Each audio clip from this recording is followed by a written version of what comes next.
नमस्कार दर्शकों, मैं स्नेहा शर्मा आप सभी का दशा महादशा प्रोग्राम में बहुत बहुत स्वागत करती हूँ। आज आपके लिए मैं जानकारी लेकर आई हूँ धनतेरस के बारे में।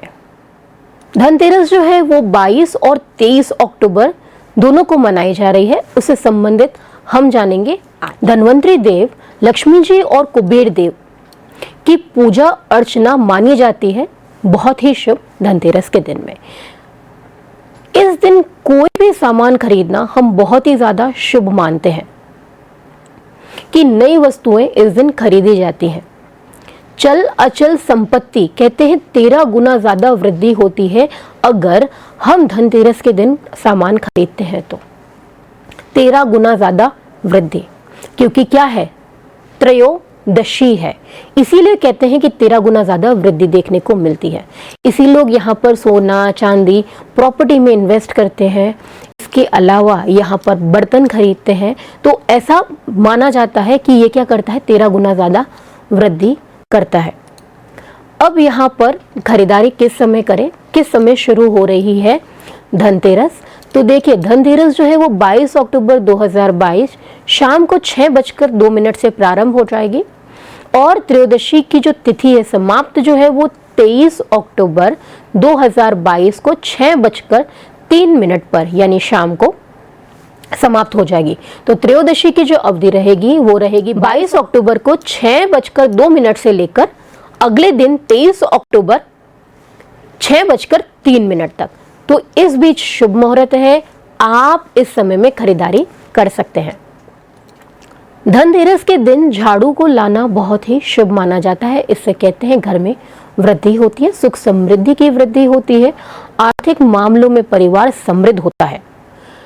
ऐसा और भी कहते हैं कि पीतल की धातु खरीदना बहुत ज्यादा शुभ माना जाता है। पीतल के बर्तन हो गए या पीतल से निर्मित कुछ भी आप खरीदते हैं, पीतल का कलश खरीदते हैं, तो ये बहुत ही शुभ माना जाता है। इसके पीछे ये कहानी थी कि समुद्र मंथन के समय जब धन्वंतरी देव प्रकट हुए थे तो उनके हाथों में अमृत का कलश था और वो जो कलश था वो पीतल की धातु का था।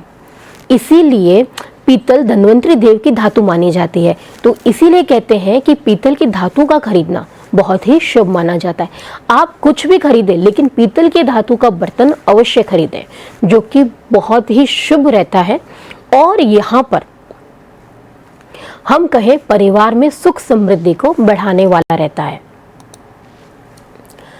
हम यहाँ पर माँ लक्ष्मी की पूजा, धन्वंतरी की देव की पूजा और गणेश जी की पूजा में क्या क्या अर्पित कर सकते हैं, तो देखिए यहाँ पर हम उनको अर्पित कर सकते हैं पूजन वाले दिन में।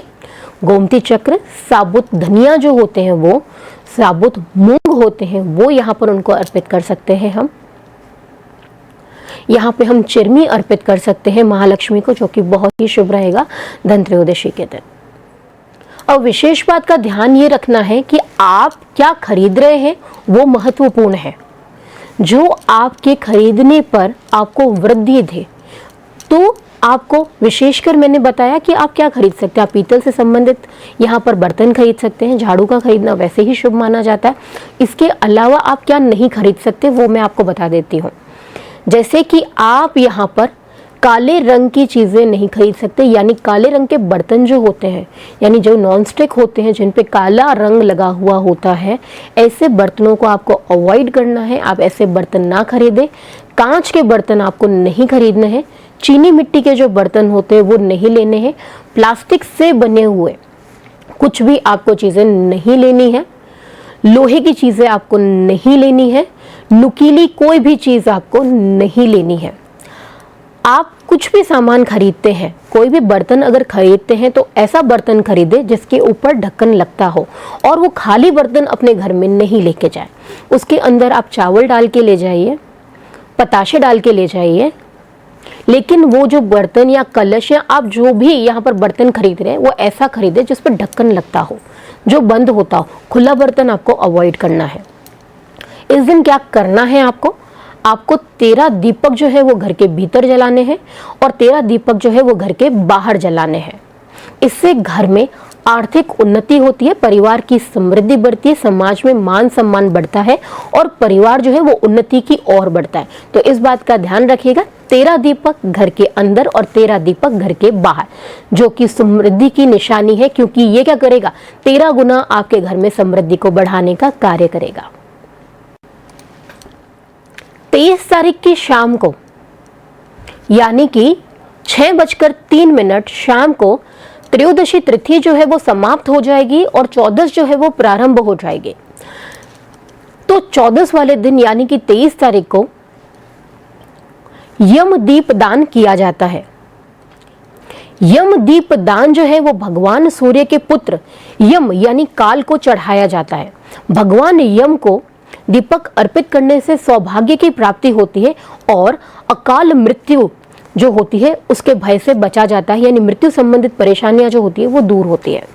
तो ऐसे में यम को दीपक दान करना बहुत ही शुभ माना जाता है। यम का दिया जो होता है वो बनाना चाहिए गेहूं के आटे से, जो सही तरीका रहता है। उसमें तेल का दीपक जलाया जाता है, घर के बाहर रखा जाता है।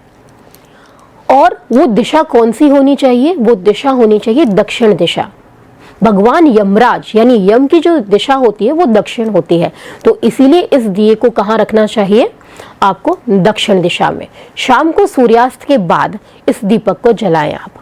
जैसे ही 14 तिथि प्रारंभ हो जाए, सूर्यास्त हो जाए, उसके ठीक बाद ये यम का दीपक आप जला सकते हैं, यानी यम दीप दान जो होता है वो आप उस समय करें।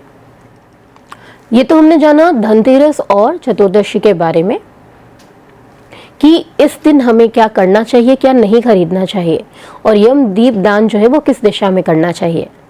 देखते रहिए हमारा प्रोग्राम दशा महादशा। नमस्कार।